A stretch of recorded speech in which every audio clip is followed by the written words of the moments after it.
Yo, what's going on, snipers, and welcome back to your calendars franchise mode here in NHL 25. So in last episode, if you did not catch it, we took on the Detroit Red Wings in the first round of the playoffs, and we managed to beat them, which was a great sign of things hopefully to come for this playoff run for our team, because we didn't get cheesed in the first round like we did last year. It was a pretty good round for the most part, our only loss coming in overtime, so we had some pretty nice results in terms of offense. So you could see every single game except for that OT loss, we scored 4 or more goals, so some good depth scoring helped out a lot. We also played good defensively in a lot of those games too, like allowing 1 goal, we allowed no goals, and we allowed 2 goals in some of those games. So I just think it was an altogether a very good team effort. Like if we go to our player stats here, you will kind of see what I mean, because we got some offense even from some unlikely candidates, because our fourth line even was able to help us produce in that series, which is quite surprising because they didn't really do much during the season. But you could see the depth scoring was really good. We had Mäkinen, who led the way obviously with 8 points. He's been one of our best players in the series, no problems there. And then obviously like guys like Bjorkstrand was good. Then everybody else is below point per game, but everybody contributed, which is the good thing. Fido is currently injured, which kind of sucks. He won't be back for like a week, so he is going to miss a little bit of time in this second round, unfortunately, but it is what it is.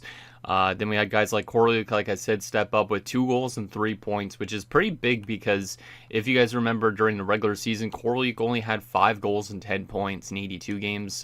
So far he looks like a much better playoff player than he did a regular season player. I don't really expect him to produce every single round, but if he is going to chip in with offense here and there, that will be very helpful for us down the road. So some good offense from a lot of our players. Some of the guys a little bit underperforming, like maybe Giordano should be doing a lot better than 1 goal and 2 points, obviously after his regular season. So I expect him and guys like maybe Leg to start stepping up here in the second round a little bit more so. And then hopefully we could get maybe Nielikainen to get on the board as well, because he's the only player on that offensive core without a point. And then from a defensive standpoint, obviously it's Houghton doing most of the legwork for the offense, but Tatar had a good first round as well. Schaefer picked up some points, and also Boyd had a goal too, which is nice to see. And then from a goaltending perspective, Solovyov did his job this time around, which is nice also to see, considering, like I said, he's had some really inconsistent playoffs. But this year, obviously, so far, he's got a .929 save percentage and a 1.98 goals against through 5 games. So hopefully he keeps that momentum rolling forward and actually continues to play like that type of goaltender. Now, we don't have anybody on our team that scored more than 2 goals, which is interesting, but we scored a ton of goals. So literally the depth scoring, like I said, is just the main thing that's worked really well for this team. And hopefully we're able to score more goals in the next round and continue to play that strong defensive hockey that we're used to. But anyways, before we get into this second round matchup with the Columbus Blue Jackets, let's get in your guys' comments, see what you guys have to say about last episode, and then I'll probably show you guys Columbus's lines again just in case you forgot, and then we'll get into this next matchup. So the first comment is from Garage TV, who says, honestly, really solid round by the boys with some celebration emojis, and yeah, that is definitely a really solid round. Probably one of the better first rounds we've had because, like I said, the depth scoring was good, the defensive play was good. The one thing, as you can see, like where the matchup thing is, our power play percentage was 11th, so we didn't really have a great power play in the first round, so I'm hoping maybe the power play comes a little bit more live in the second, but the penalty kill after round 1 did not allow a single goal, which is really good to see. So we have a good penalty kill, we're playing good defensive hockey 5-on-5 as well, and we're scoring goals 5-on-5. We just need that power play maybe to start clicking a little bit more, and maybe that will help us even more so with this playoff run. And the last and final comment is from Sound Talk, says, you said it. That's exactly what you want to see. A strong set of games where you got contributions from everyone, even if it wasn't necessarily on the score sheet. By the way, if you look at the playoff bracket on the home screen, the winner of the series is directly next to yours, will be the team you face next round. That's interesting. I didn't even realize that with the matchup stuff. So like if I go over to here, basically you can see obviously it's biggest burn in the second round, but the winner of this round will face either Buffalo or Toronto. I guess technically when there's 8 teams, whoever we're again would be facing next would be directly beside us as well. So I didn't know that, but that is very, very helpful. And what you were saying, yeah, it's just good to have a good, strong contributions from everybody on the team. Like when you're in a playoff run, you don't really need one line doing all the work, because if you're relying on one line, if they go quiet for a few games, obviously that's going to really hurt things. But if you get like randomly a couple games where the fourth line does some work, maybe the third line does some work, the second line comes out of nowhere, it's very easy able to win. You're easily able to win games when you have people doing stuff that they're not normally doing. So right now, the fact that we have guys like Corley stepping up and scoring goals, that is definitely going to help us with a better run, I think, this year than in years past. So hopefully that it stays true, and hopefully we can find a way to beat the Blue Jackets, because the Blue Jackets are quite an interesting team. They did win the Stanley Cup just last season. I wouldn't say they're the strongest team on paper, but they do have some really good pieces, so I think it's going to be a very good second round here. Probably could go to like 7 games, because you can see they have very good depth for the most part. They don't have, like, I would say, a stud player other than Fantilli maybe, because nobody's above a 90 on that offensive core, but when you have guys like Nagy on the second line, Woodworth, who scored 60 goals this season on that second line, you could definitely say it's a very good offensive team. So definitely got to find a way to contain that top 9, especially the fourth line probably could contribute for them, I would assume. Ertl's got 2 goals so far in the playoffs. Vorobev's got 2 points. Like, see, they're doing similar to what we're doing. We're getting offense from our fourth line. They're getting offense from all their lines as well. So the fact that every single one of their lines is doing good work, their first line's been actually quite quiet by comparison, which is kind of crazy. Like, Mortone's only got 2 points. So the fact that they're getting every line to contribute is also a good thing, and that's probably why they won the Stanley Cup last season. From a defensive standpoint, you can see there's Denton Matejchuk, who's really good, David Jiricek. Like, the defensive core doesn't really have any weakness either. Like, these guys, like Ty Nelson's a top 4 defenseman, and he's playing on the top 6, which is interesting. Nokko Leinen is listed as a top 6, but he's kind of close to a top 4 as well. And then you got the goaltenders, which is a little bit weird. It might be more of a cheese goaltending tandem, because Gardner's listed as a backup goaltender, and same with Nikulin. So they don't actually have a legit starting goaltender, so maybe that's where we could take advantage, because we have a better goaltender maybe. But I don't know if that's going to really matter at all when the series starts. So definitely going to be interesting to see what ends up happening with this one, though. They definitely have the team that could go for a back-to-back Stanley Cup. But the way that I think we win the series is if we contain their top 9, basically, and we're able to continuously score goals from different lines. Because if our lines start to slow down the scoring, that's going to be pretty tough, I feel like, going forward. Because even their goaltender's been good so far. Like, Gardner's got a .917 save percentage, so even though he's listed as a backup, he could produce, not produce necessarily, but he could play really good and give his team some victories. So with that said, I think we're ready to get into this next round and see if we could find ourselves in the conference finals. It would be nice to get ourselves back to that conference finals and hopefully a cup finals, but obviously going through a defending cup champion is definitely going to be a tough task. Winner of the series will face either Toronto or Buffalo. So with that said, let's get to game number 1 on home ice. We have home ice advantage still for a while, I'd say, so let's hope that we could use that to our advantage. First period, game number 1. 3-1 us. Okay, well, that's a really kind of surprising start. Giordano, who I literally just said has been a little bit quiet as of recently, because he only had 2 points in the first round, does start off this round with a goal, which is huge, so maybe his line is going to be the line to do stuff in the series. Boyd then made it 2-0 like a minute later, and then 24 seconds later, Fantilli got them on the board to pull them within 1, but Kaminsky, so another fourth-line goal, has helped us out a lot here. He gets a goal to make us up by 2. Shots are 16-7 in favor of us as well, so completely outplaying them at this point. We just got to find a way to make sure they don't crawl back into this one at all. Not a great start really for Solovyov with the 1 goal and 7 shots, but I would assume if he has a good second period, he's going to start playing a lot better as this game goes on. Second period, 3-3. Okay, never mind on Solovyov. Woodworth makes it a 1-goal game, scoring on the power play. That's not good to see. So that 60-goal guy, and an Ertl, which is a fourth liner. So see, that's what I mean. They're getting contributions from every single line almost on that team, like the first line, the second line, and the fourth line. And that's pretty much what we're trying to do as well. So that's a really rough period. Solovyov's having a really tough time so far against his Jackets team in comparison to against the Red Wings. So hopefully this is just a one-off game and it isn't the entire series that he's like that. But We looked like we might have had that game in the bag after the first period, but our team kind of took it off a little bit in the second period. Now, we are out shooting them 30-18, but it's a 3-3 game. So, yeah, this game's definitely on Solovyov if we do lose this. So, can we find a way to get our lead back? We blew a 3-1 lead. Let's see if we can get that fourth goal and just ignore that second period. Yes, we can. Boyd scores another goal. Kind of surprised with Boyd. Bjorkstrand makes it 5-3, but they answer right back. It's Paredes. It's a 5-4 game. This is a quite offensive game compared to what I was thinking. Cassivi gets his first goal of the playoffs. And then Leahy scores to make it 7-4. Holy crap, okay. Woodworth makes it 7-5. That's his second goal of the night as well. But luckily for us, we are able to score a ton of goals. So not a great game for Solovyov. 5 goals against on 29 shots. But we do win because we scored 7 goals on 41 shots. 4 of which were in that third period. What a crazy game. Good first period. Second period was terrible. Third period was good.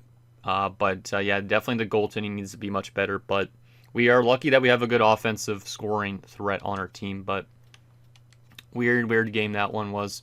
So Giordano from Eriksson, Boyd from Houghton and Frundell, Kaminsky from Leahy. Then we had Boyd from Frundell, Bjorkstrand from Frundell and Houghton, Cassivi from Crane, and Leahy from Korolyuk and Tatar. So Korolyuk continues to produce in the postseason. Not what I was expecting when we got into this playoff run. But yeah, Frundell had 3 assists to lead the team. We had a couple guys on 2 points, Boyd, Leahy, and Houghton. And a lot of guys on 1 point. Like literally everybody on this roster except for 6 guys had a point. And Mäkinen didn't have a point in that game, which is surprising because he's leading us in points this postseason so far. Interesting. And then from a goaltending perspective, yeah, Solovyov had a very tough time. That's more like the Solovyov I know, the inconsistency in the playoffs. But if he finds himself in game 2, that would be nice. Because obviously our offense had a good first game. He still got the win. And that's all that really matters in that one. So Boyd the first star of the game. That's an interesting one. Frundell second star. And Leahy the third star. So some unlikely 3-star candidates. Not a bad first game. But obviously got to find a way to be a bit better defensively. And also keep the puck out of the net goaltending wise. So maybe it's because of the fact that we had that injury last round to Cialfito. Maybe we'd be better defensively if we had Cialfito still in the lineup. I'm not too sure, but not a bad first game. Let's hope that this isn't the trend where you win like a lot of games in a row and all of a sudden you go on a losing streak like we just saw recently with my Albuquerque Aliens episode. So I think we're going to keep the rest of this the same. And let's hope that Solovyov bounces back. If he doesn't bounce back this game, if we lose this game, maybe I change into Hainsey for game 3. It's really tough to say because if we win both these games and we allow a lot of goals, but we score a lot of goals, I honestly might be inclined to keep Solovyov still in net at that point. So we'll see what ends up happening in this game. Could be completely different than last game. Could be a low-scoring game. Let's see what happens. Game number 2 on home ice. Let's build off that 7-goal game because that's a lot of goals to score in that first one. First period. 4-0 Jackets. Okay, Solovyov, you might be already out of the game. He allowed 4 goals on 16 shots, so this might be one of the craziest series I've seen so far up to this point. They scored 7 goals last game. They scored 5. They have 4 goals in the first period. Oh, boy.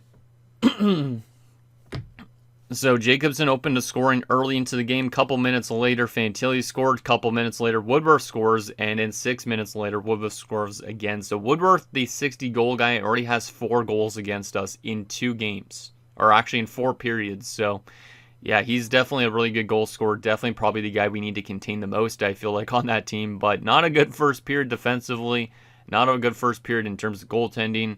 We might have played bad defensively in front of Solovyov because you could see the chart on the side where all the goals came from. They're all pretty close to the net. One of them looks like it must have been right off the face-off or something like this one. That must be right off the face-off. That one's just right in front of the net. This one's from like a slot shot. And then this one's from a very bad angle. I don't know how that went in. But yeah, definitely we need better goaltending from Solovyov.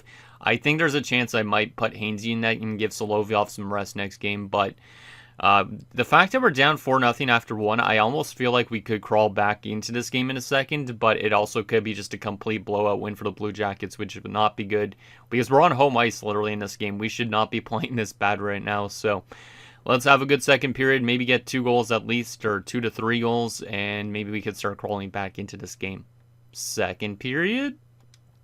4-1. Okay, well, we only scored 1 goal in that period, but much better second period. We got good goaltending in that period. We get a power play goal from Mäkinen. We're still down by 3 goals, though, going into the third, so it's still a huge hill to climb in 20 minutes. So we'll see if we're able to do it, but right now it looks like the Blue Jackets are going to find a way to steal one of our games because of a good first period. Let's see what happens in this third period, see if we could get any goals in this period for our team. Start clawing back potentially, but right now it looks like they're just locking us out defensively, and we're not getting enough offense going. And like I said, we need our offense to go multiple games in a row if we can. Yeah, Hainsey's in net right now, actually, and he just allowed a goal from Fantilli. Yeah, we might honestly be starting Hainsey next game, because he actually played relatively okay in that game, it looks like. But we end up losing 5-1 in game 2, so back-to-back games where we allow 5 goals. The defensive play has been quite different from last round, which is not a great thing. Our only goal came on the power play as well, and that's Mäkinen from Frundell and Bjorkstrand. Yikes. Yeah, that first period's quite rough. Quite rough indeed. So let's look at the goaltending stats. Yeah, Solovyov literally had a 733 in the first period. Hainsey came in and posted a 950.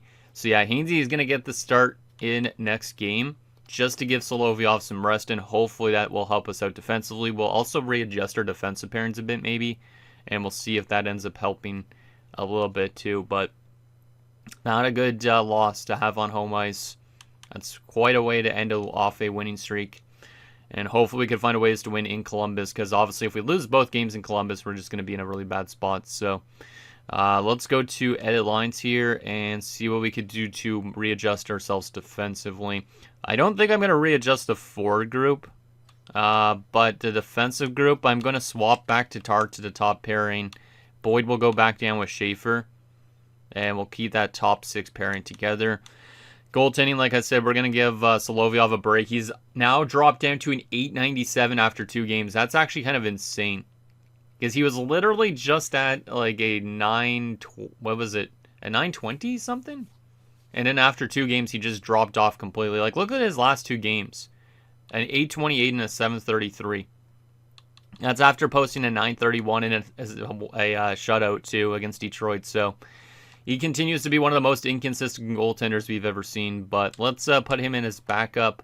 Hainsey will get the start for this next game. He's actually listed as a starter, so we'll see if he could get some stuff done for us. Ciofito is getting close to being back too, which is nice. That might help us as well a bit defensively once he returns. But we are in Columbus now for next game, which is not great, so it is a bit scary, but let's see if Hainsey in his first actual playoff start, I believe, of his career, he get us a win and maybe get us some momentum going. And maybe once he starts playing bad, we'll get back to Solovyov. I'm not too sure, but I do want to go back to Solovyov at some point. But right now it's kind of hard to go to that when he's been playing as bad as he has. All right. Well, let's get to game 3. We're on the road in Columbus now. We got to find ways to win. And we got to find ways to find ways to play better defensively, of course, because they're outscoring us after 2 games, but we're tied. So that first game might be a little bit of a lucky one because of how we played in that third period. So let's see if we could get a good response from the boys, because obviously they scored 4 goals in the first period last game. We definitely need to get off to a better defensive start in that first 20 minutes if we can. First period, game number 3. Oh my goodness, what is with these first periods? Holy crap. Okay, I don't think I've ever seen a team play this bad to start off this round. Marteau makes it 1-0 on a power play goal. Literally a couple minutes later, Lindstrom scores, and a couple minutes later, Lindstrom scores again. The Blue Jackets are getting contributions from everybody in their lineup, and definitely that shows me that they could go back-to-back this year. So shots are 11-10 in favor of the Blue Jackets. We're really chasing the game here again, just like last game. So we're still in this if we could find a way to get some goals in the second. But right now, if we can't find a way to score goals in the second, we might have to make some pretty crazy adjustments, because nothing's working well right now. Like, these are goals that Hainsey shouldn't be giving up. There's 2 point shots. And then there's one from like a pretty bad looking angle, it looks like, as well. So I don't know if I'd put this fully on our defensive core or goaltending, but right now it seems like both goalies are having a tough time in this round. Can we find a way to start crawling back in the second? Like, give me at least 2 goals on my side. Don't give them a single goal, and maybe we could tie it in the third. Second period? Oh my goodness. Okay, 4-4. What is this round? What is this round? Literally, this is the craziest series I've ever seen so far. I don't know if it still has more crazy left in it, but Bjorkstrand made it 3-1. Tatar made it 3-2. They made it 4-2 with Nokalainen. And then there is a goal from Leg to make it a 4-3 game. And a big goal not too much later after that from Bjorkstrand ties it up at 4. Shots are even 22 apiece. It's a 4-4 game. I don't really know what to expect in this third. I guess after the first period, Hainsey got pulled, so Solovyov is now in net. It seems like whoever comes in relief is the better goaltender, which is kind of funny. But yeah, that goal from Bjorkstrand was right in net, like right in the crease almost. So hopefully he didn't interfere with the goalie, and hopefully it wasn't too controversial. But this game is tied going into the third. Great second period this time around from our team. Can we find a way to somehow win this game, even though we had a bad first period? Let's see what happens. Come on, boys. Let's get that next one. Let's play some good defensive hockey as well. Leahy scores a power play goal to make it 5-4. Nicely done. But they answer back with a power play goal of their own from Kent Johnson. This is a crazy game, man. Crazy series in general in terms of goal scoring. Final few minutes of this third period, still tied at 5, and Crane scores to give us a 6-5 lead late, and that is going to be the game winner. We have taken back the series lead despite having a really rough defensive game again. We've allowed 5 goals in 3 straight games, yet we have a 2-1 series lead. This is crazy, man. I don't know if the next game is going to be like this too, but the sim engine's going on crack mode right now. Big late goal from Crane carries us to the game-winning goal. Our game-winning goal. Yeah, I guess. But really bad first period, but we managed to respond really nicely in that second period, outscoring them 4-1 in that period. So Solovyov coming in relief was absolutely huge for us and played a lot better than he did the last 2 games. So Bjorkstrand from Frundell and Mäkinen, Tatar from Giordano, Leg from Schaefer and Nielikainen, Bjorkstrand from Frundell, Leahy from Giordano and Leg, and Crane with the game winner from Eriksson and Giordano. I guess this is the type of playoff round you get, though, when both teams have very good depth scoring. Because like I was mentioning, Columbus had some good depth scoring in the playoffs so far, and it seems like they definitely still do. We have good depth scoring, so that's probably why you're getting this result of a lot of high-scoring games. But yeah, Giordano led the way with 3 assists, and you had Leg, Bjorkstrand, and Frundell on 2 points. A couple guys on 1 point as well. And then from a goaltending perspective, Solovyov came in relief after only 6 minutes and was really, really good. So I guess Solovyov's going to take back that starting job for the next game. 3 stars in this game. Lindstrom for Columbus, Johnson for Columbus, and Bjorkstrand for us. So Columbus getting 2 first stars of the game, yet they lost 6-5.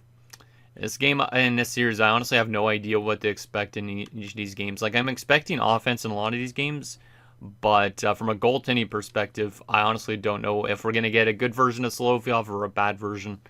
But in terms of our lineup, because Steelfido is back to full health, which is huge, maybe it will give us a little bit more of an edge. We are going to take Kaminsky. Wait, was it actually? Korliuk was the 4th line guy, right? Yeah, it was like this. So go Korliuk down there. Tulipov comes out. And Steelfido is going to go back into this 3rd line right wing spot. I think this is going to be a nice little addition to our lineup back in here. It makes us definitely a lot stronger than we were. It's not that Tulipov was playing bad, because Tulipov actually had a goal last round, or no, an assist last round, but does give us better offensive player with Steelfido, so we'll see if that's able to help us going forward.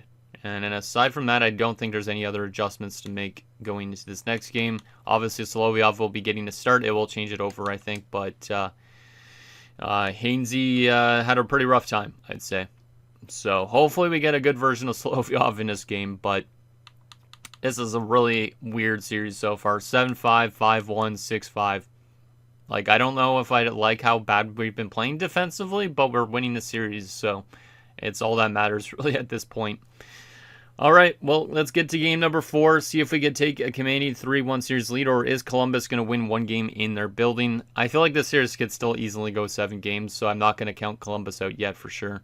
But let's see if we could find a way to get another win on the road here and score a lot more goals again like last game, and play good defensively too for that matter. First period, game 4. Scoreless. Okay, that's an interesting first period because the series so far has been high-flying. A lot of goals in the first period from both teams because one time they were up 4-0 after the first. One time they were up 3-0 after the first. Like, there's just been a ton of goals so far. They are outshooting us 15-7. So far, Solovyov looking like he's building off last game, which is great to see. I don't like that we're giving up a lot of chances on net, but I like that at least we're tied and we haven't given up a goal so far. We definitely need to find ways to get more shots on goal, though, or else we're not going to find ways to score goals like we typically do if we're only taking 7 shots a period. So, can we find a way to get that lead in the second period? Last game we had 4 goals in the second period, I think it was. So, let's see if we could explode here potentially. Second period? 1-1, okay. Yeah, this is definitely a little bit more of a low-scoring game, which I kind of feel like was needed after all those goals in the last few games because I feel like it was just too much offense almost. But Cage Smith, I think that guy was, he opens the scoring for the Blue Jackets, but Tatar answers back for us. Shots are even again, goals are even going into the third, just like last game, because last game the goals were even and the shots were even after 40 minutes, which is pretty insane. So will be interesting to see if we're able to find that next goal in the third. So let's see if we could find that next goal and take the lead potentially. Let's see what happens. Maybe Cialfido has a big goal in him since he's in his first game back. And he was really good in the first round, but obviously that injury kind of kept him out the last little bit. Come on, boys. We're out shooting them badly at this point. Let's see if we can get that next one. Yes, we can. It's Captain Frundell. That's a huge goal from Anton Frundell. The big goal. Is it enough to hold them off? Yes, it is. Okay, that's a nice little win. Good defensive game. We're getting back to our basic play, which is not necessarily scoring a ton of goals, but playing some good defensive hockey. And that's a much, much better game. I would definitely take that over winning 6-5 probably, just because obviously the goals against is not great. But that's a huge win to put us up 3-1 on the Blue Jackets, despite allowing 5 goals in 3 straight games up to this point. So we outshot them 41-35, only win by a goal. So maybe we should have scored a bit more goals in that one, but I'm not going to complain too much. In terms of our stats here, we had Tatar from Frundell and then Frundell from Mäkinen and Bjorkstrand. So the big guys step up with some points in that one, which definitely is huge for us, obviously, when our top line's doing good work. Nicely done. And then from a goaltending perspective, Solovyov was on his game. So Solovyov might be the type of goaltender that's good at closing out series rather than playing early on in them, it seems like.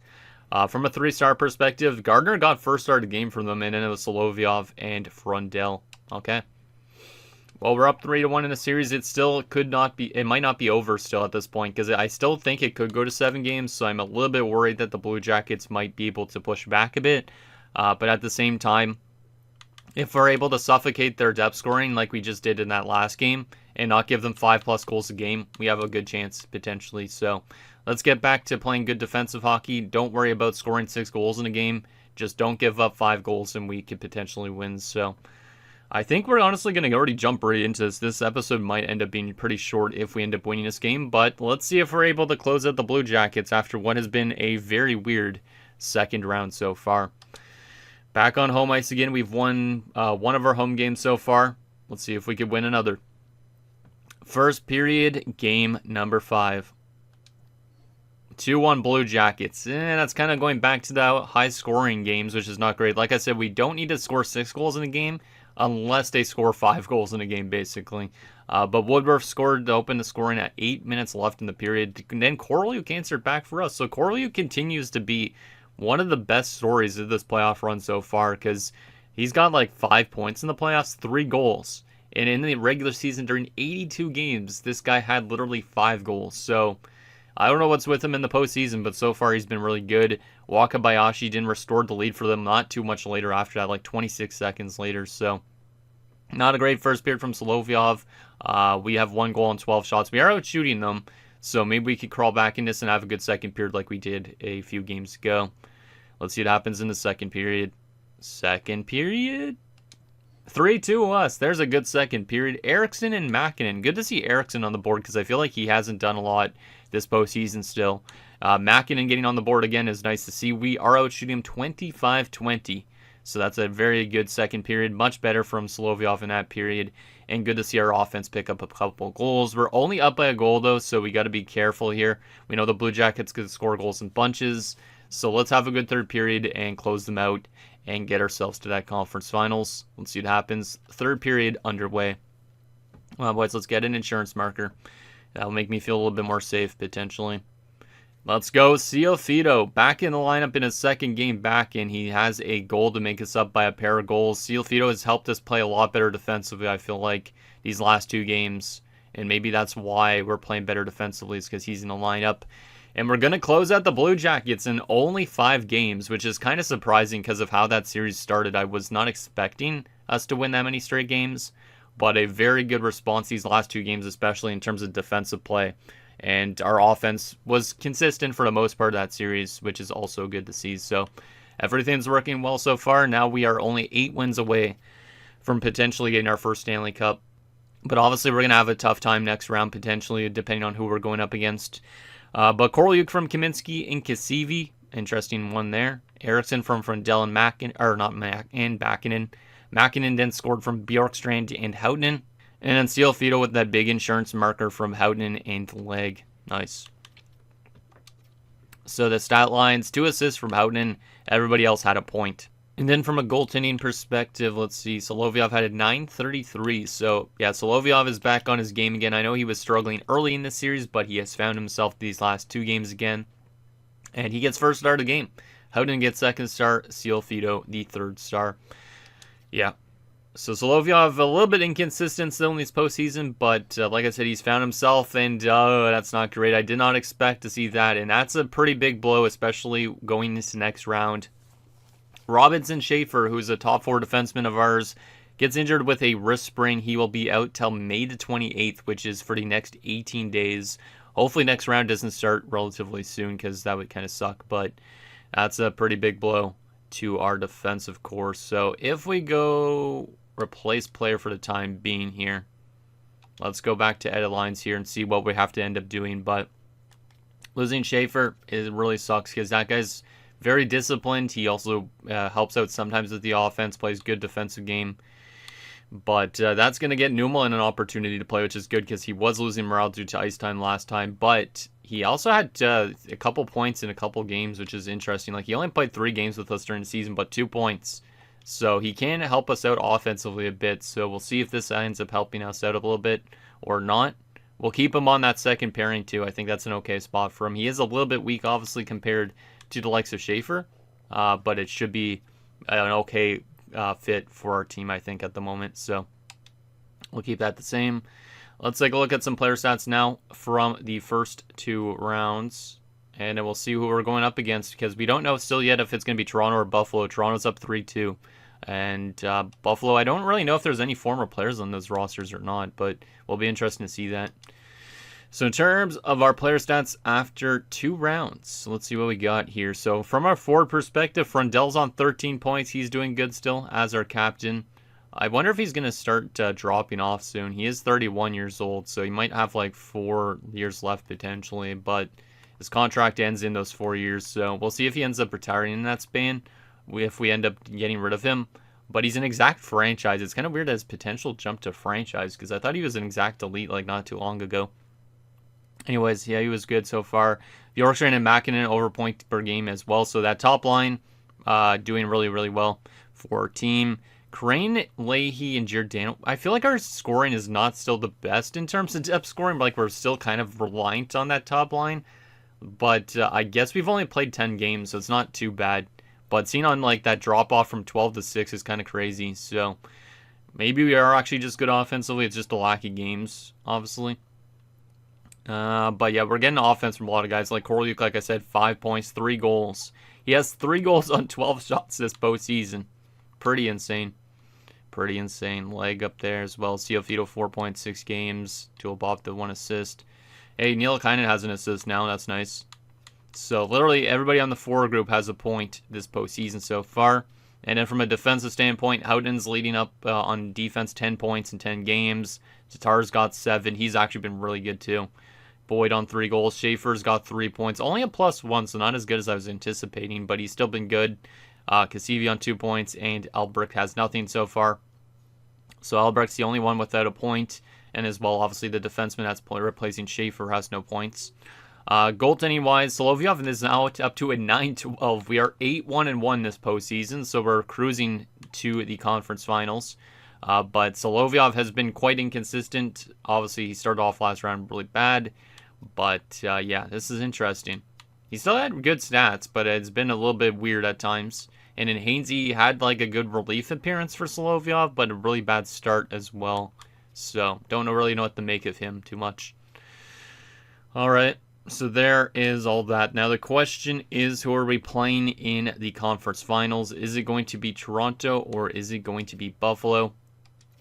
And are we going to be able to see Schaefer next round? I guess we probably would be able to see Schaefer next round, but hopefully next round still doesn't start for a few days. It is going to go to Game 7 in the Eastern Conference Finals. It will be Winnipeg and LA in the Western Conference Finals.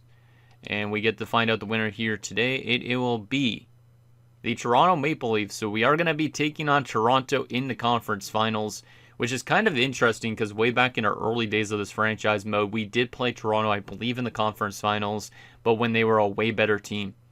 This year, it looks like they might be more of a cheese team because they're 43-39 on the season, 3-6-1 going into the playoffs. So I almost feel like we might get cheesed here, but I hope that is not the case. It might be an easy time for us too, but right now, if you look below my face here, the comparison, you can see that they're second in goals for this postseason. We are first in goals for. In terms of goals against, they are 8th. We are 6th. Power play percentage, they are 4th. We are 12th. So their power play has been really good this postseason. So that's a main contributor on their offensive side of things, I guess. And then they're 4th on the penalty kill, and we're 3rd. So they have some pretty good stat lines this postseason so far. All right. Let's take a look at their players. Oh, no, we want to take a look at their lineup first. How did they do during the regular season, though, a little bit more comparison-wise? Let's see. Actually, let's just go to their division and see how they did. Let's go to Eastern Conference, actually, for that matter. So they were the 7th seed. Interesting. 3.7 goals for per game during the regular season. So they did have some pretty good offense during the regular season, it looks like, still.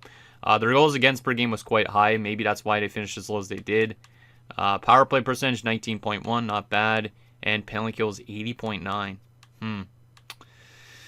Yeah, I feel like they're going to be a little bit of a cheese team, but honestly I have no idea what to expect because we have not played them in quite a while, so I think they're just getting back into the playoff mix, which is interesting. So let's see what they got here. So this is, oh my goodness, I forgot about that. Oh, how did I forget about that?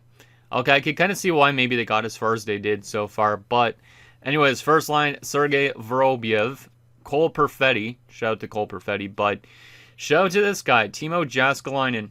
It's going to be Jaskalainen versus Giordano in the conference finals. Can't get much better than that. And the second line has Michelli on it. Oh my goodness. The two right wing guys that we tried to develop nicely on his team. Jaskalainen did develop. I just decided not to resign him. I decided to prioritize Giordano. Michelli was one of these guys that we had, and I was trying to get him into being that replacement for, what was his name again? Oh man, it's going to escape me. Anyways, that top line right wing guy, Tate Cook, I think it was. Basically, I tried to get Michelli to be that replacement for Tate Cook, and he didn't really become that guy, so we let him walk as well. But both of them are on the Leafs now. That's insane. And we know that Jaskalainen can bring offense. 56 goals this season. He's had 2 really good years in Toronto after leaving us, but we knew that he was going to become a good player. He was actually really good for us in the postseason a few years ago too, so shout out to him. And then Michelli, as I mentioned, this guy's interesting. Played 2 years with us, or actually 1.5 seasons, I guess, technically, because we acquired him from Seattle there. You can see 7 points, 21 games, only 2 goals as a sniper. I'm like, eh. Then he picks up 25 goals and 61 points. At that point, we're thinking, hey, maybe he's going to be decent, but we aren't too sure if we want to re-sign him. We didn't re-sign him. He plays in Toronto, and he's been playing pretty good. He just hit 42 goals this season, which is the first time he's scored more than 30 goals in a season. God damn. So we got to contain our 2 former right wingers, of course. But anyways, he's playing with Nick Robertson and what's your name? Per Ekman. Don't think I know that guy. Third line has Neil Wisniewski, Miles Cannon, and Cole Baudouin. Fourth line has Arthur Scuderi, as well as Pete Schoenmakers and Jonathan Pecker. Interesting. So that forward group is pretty good. I mean, top 6 is really good, I'd say. The third line is pretty strong too. Maybe a bit weak with Beaudoin, but containing both Michelli and Jaskalainen seems like it's going to be kind of tough, at least in my opinion. From a defensive standpoint, they have Nikitin and Zane Parekh. Second pairing has another former Islander, Dennis Ludman. I don't know why there are so many former Islanders on this team, but Ludman was another interesting one. We signed him as a free agent. Basically gave him an opportunity to play with our team in the AHL, and then he could get called up as a depth option. He played 8 games with us, had 3 points. But in the AHL, he was doing pretty good. 42 points, 44 points. We had to let him walk, though, because we just had too much defenders building up. And then in Hershey was pretty good. Then he signed a deal with Toronto, put up 21 points this year. And so far this postseason's got 7 assists in 13 games. Damn. He's also playing next to Petri Ultanen. And in the top 6 pairing is Evan Noss and what's your name? Landon Morrison. All right. Goaltending is Spencer Knight. We've seen Spencer Knight a lot in the postseason too, I feel like, right? I feel like we've played against him before. Yeah, maybe when he's been with New Jersey and Florida, but I honestly don't remember. Backup is going to be Richard Prindis. And from a scratch perspective, they have Reginald Kelly. What's your name? Kohane Busanus. And Scott Morrow. Okay. So this team is not necessarily the best built up team, but they have some weapons, and I think those weapons are going to be tough to contain. This Vorobiev guy was also a pretty high up pick too, so they have some pretty good players on this roster, but it's not a crazy roster. I hope that we don't get cheesed, because I would hate to see Jaskalainen and Michelli go on to win a Stanley Cup before we do. That would really suck. But let's take a look at their player stats from this postseason so far as well, and from the regular season too, for that matter, so we could kind of get a better understanding of their roster on paper. So if we go to Toronto in the regular season, what did they have in terms of points? Robertson had 93 points. That's kind of surprising. Perfetti on 86. Jaskalainen, obviously, we saw the 84 points and 56 goals. Michelli was 83 points, 42 goals. Ekman and Vorobiev 70 plus points. Yeah, their offensive scoring was pretty good. Even Nikitin on defense had 20 goals and 49 points. That's not what I expected. He's an offensive defenseman that was drafted 7th round. Damn. All right. He's only played a few years in Toronto at this point, but yeah, this guy can score goals. 20 goals as a D-man isn't easy. It isn't easy. So it looks like they get some offense from the back end too, because even like guys like Landon Morrison had 27 points and 10 goals. Huh. All right. And then from a goaltending perspective, Knight had an 896 in the regular season. Yeah. So goaltending might be their weakness that we could build upon. But what about their stats during the playoffs? Because obviously that's a completely different animal. Let's see. Toronto. Vorobiev's got 16 points so far. Let's just go based on forwards to start. Jaskalainen on 9 goals and 14 points. Yeah, we got to contain Jaskalainen. We know at least all his tricks and stuff like that, but he's a good player. Michelli's on 13 points, so our 2 former right wingers right in the thick of it in terms of offense. So far, though, what's weird is the top line for them is really good plus minus. The second line for them, despite having a lot of points, has been brutal defensively. Michelli's a -7, Robertson's a -6, and Ekman's a -5, so maybe they will give up a lot of goals on that line, but they'll also score a lot. I'm not too sure. Huh. Cannon on 7 points. That's kind of a surprise as an 81. Okay, so they seem like they get some good scoring for the most part. From a defensive core perspective, Parekh and Ludeman on 7 points. Nikitin's on 5 points. Only 1 goal despite scoring 20 during the season. Alright, so they get a point from every defender so far. Kelly's only been in the lineup for 2 games apparently this postseason, but he's got a goal. And then from a goaltending perspective, Spencer Knight's only on a 905. I feel like definitely we have the better team, but they could end up surprising us, these Leafs. So kind of scared about that. Alright. Is there anything else we want to take a look at? Oh man, I forgot about Buffalo having Lane Schneider. I just saw the point leaders. And yeah, Lane Schneider, who's one guy I was looking at maybe potentially trading for at one point. He's also on the Sabres, so kind of interesting that he just got eliminated by these Leafs as well. I wonder if there's any former players on the Kings and Jets, but I won't be able to tell until we get to the Cup Finals if we do get there. But Anyways, guys, that's going to do it for this episode of New York Islanders franchise mode. So in next episode, we will take it to the conference finals against the Toronto Maple Leafs as we look to not get cheesed and outscored by two of our former top-line snipers. Hopefully they don't score like 10 goals on us or something like that, because they definitely could find our weaknesses because they both played with Solovyov and all that. But at the same time, I feel like maybe we could find ways to shut them down because we know how they're going to shoot and stuff like that on net. So maybe we just need to find ways to make sure they don't get too much opportunities and all that. So we got to be disciplined, and we can't be giving up as much goals as we did against the Blue Jackets, I think, personally. So think down below, and I'll see you guys next time.